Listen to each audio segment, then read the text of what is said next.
क्या आप मुझे बता सकते हैं कि इंडिया के अंदर में सबसे ज्यादा बड़ी कंपनी कौन सी है जिंक प्रोड्यूस करने में? हिंदुस्तान जिंक।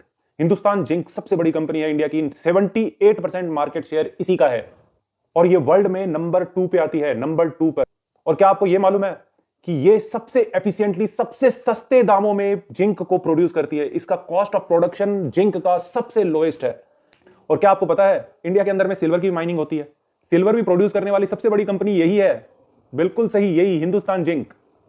ये जिंक को इतने लोएस्ट कॉस्ट में कैसे प्रोड्यूस कर पा रही है? तो इसका मेन कारण है इसका बैकवर्ड इंटीग्रेशन, इसकी हाई टेक्नोलॉजी और इसका फॉरवर्ड इंटीग्रेशन। बैक साइड में ये माइनिंग करती है और माइनिंग करके अपने प्रोडक्ट को बनाने के बाद में खुद ही बेचती है।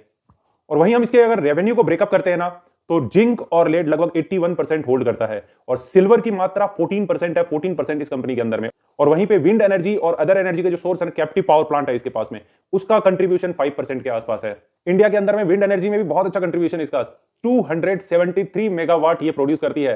5 राज्यों में इन्होंने अपनी विंड मिल्स लगाई हुई है, राजस्थान, गुजरात, महाराष्ट्र, ये सब है उसके राज्य। इसका जो कैप्टिव पावर प्लांट है, थर्मल पावर प्लांट है, वो भी अच्छी कैपेसिटी का है। ये 474 मेगावाट प्रोड्यूस करते हैं। और ये कंपनी का ऑनर कौन है मालूम है? इसका प्रमोटर कौन है?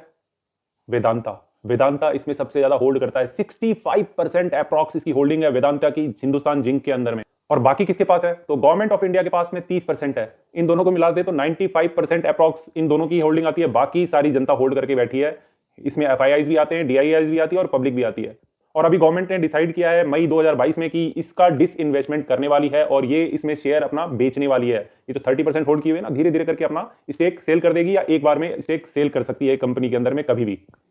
अगर आप अपने एफडी में पैसा रखते हैं तो आपको कितना ब्याज मिलता है? सेविंग बैंक में अगर रखते हैं तो कितना ब्याज मिलता होगा? 4%, 5%, 6%, 7%, उससे ज्यादा नहीं मिलता है। यहां पे अगर आप इस स्टॉक में इन्वेस्ट करते हैं तो आपको हर साल ये डिविडेंड दे रही है। इसका कंसिस्टेंट डिविडेंड का ट्रैक रिकॉर्ड है। लगभग 10 से 11% का डिविडेंड ये कंपनी दे रही है।